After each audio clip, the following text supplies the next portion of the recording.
All right, guys, we're going to welcome Alyssa, who has recently passed her NASM personal trainer certification exam. Alyssa, congratulations. Congratulations on that. Thank you. And thank you so much for taking the time to come on here and share some really awesome study tips to help these folks that are still studying for their NASM exam. And you know what it was like during the study process, then taking the exam and now having some time to reflect. The goal of this is to get some really good tips out of you to share with these folks to help them. So thank you again for taking the time. So Alyssa's from Bartow, Florida, recently passed, and she's got these unique tips. So Alyssa, let's start with welcome, and let's start with tip number one.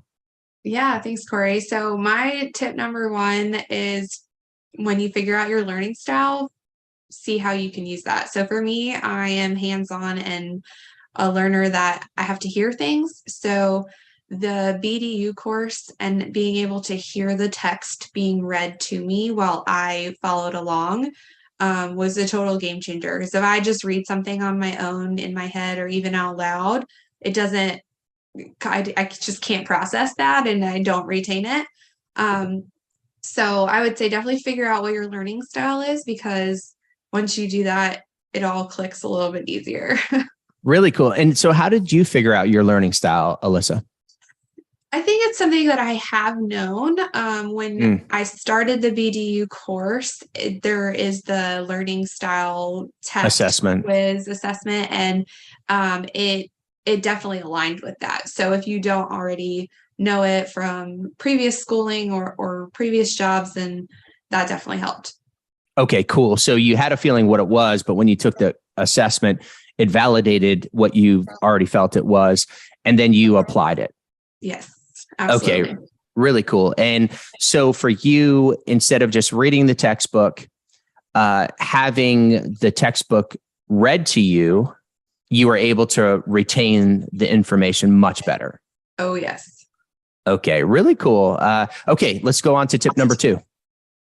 So something that helped me was I told my husband, and you can really use anybody that you're around all the time, the things that I was struggling with, and I explained them to him. So I would be cooking dinner and he would just be like, I'm touching my toes. What type of stretch is this? And I would be like, what? And I would look at him like stretching, and then I would reiterate stretching to him. And so it was he was incorporating it into daily life for us, where we would just be out somewhere and he would just throw a random question at me on something that I was having a hard time visualizing or remembering. And that really helped, because it wasn't just while I was studying and in my study hours, it was all the time.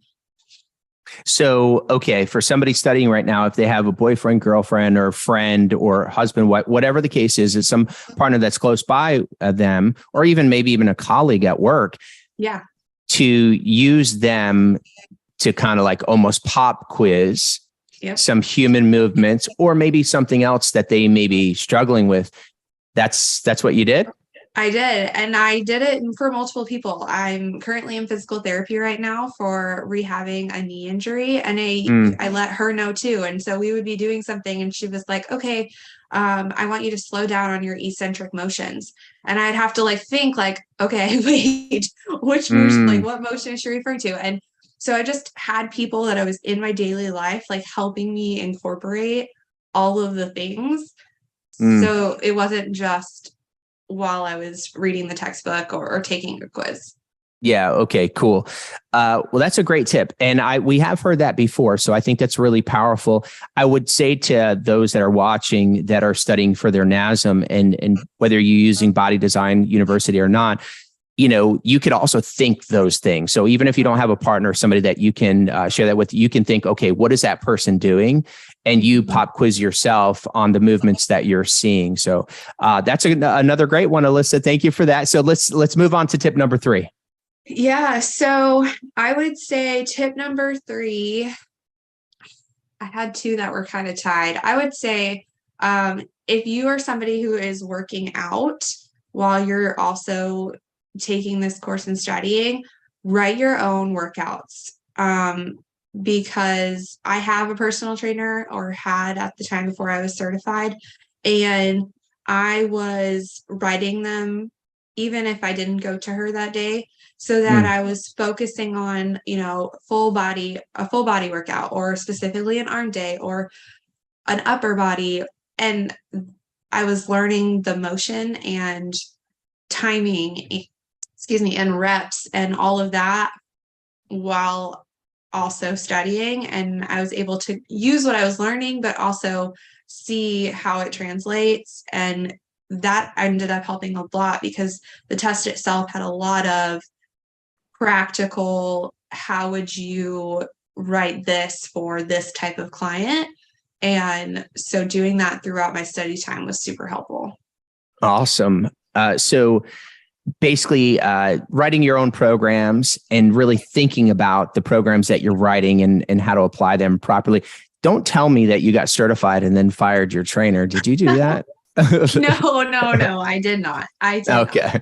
All right. I'm just playing. I know we talked briefly before the call that you're getting into training and even working alongside that trainer. So that's really awesome. Alyssa, thank you so much for those tips. Now, is there anything that you could share with these folks about the test itself that you like? Obviously not answers or the questions, but how it was set up to kind of put them at ease, or what to expect on the exam? Yeah, I saw a lot of this has no setup close to the practice exams that NASM provides. And I actually felt the opposite. While no question was worded exactly the same, the questions in NASM were very definition based, and learning those answers translated so easily to the test because the test was practical based. Had I not learned the definitions through the practice, then practical questions wouldn't have made sense. So take those, because it truly did help. Everyone said to focus on overactive and underactive muscles. And I just memorized what those were and all of the things that went along with them, and in what assessments did they fall into. And while those questions itself were not on the test, it was very, very much, if your client is experiencing an overactive muscle of X, what can you do, or what exercise can you do to solve that? And so knowing those true definitions and where they stand in an assessment, or what part of the muscle body they're in, did make the difference. Awesome. Thank you so much for that. Any encouraging words that you can give to these folks that are getting ready to test? They're concerned about the exam. They're getting prepared. They're excited about it. All these different feelings. What are some encouraging words that you might be able to share with them? Just go for it. I was so afraid that I was going to fail, and my trainer was like, "And if you do, you'll learn from that." I truly will 100% will admit that I did not think I was going to pass the first time. And okay, I got about 15 questions into the test and I was like, wow, I know this, and was super, super good. I got to like the last 10 questions. I started to freak out that in 10 questions, I was going to know if I failed or if I passed. But just go in being confident, because if you truly took that time and utilized resources available, you know it. Awesome. And would you recommend the Body Design University exam study, and why? Absolutely. So I didn't actually find Body Design University until maybe 6 weeks before my exam. And I did not pass a NASM practice test leading up to that. And I was already about 75% through the course.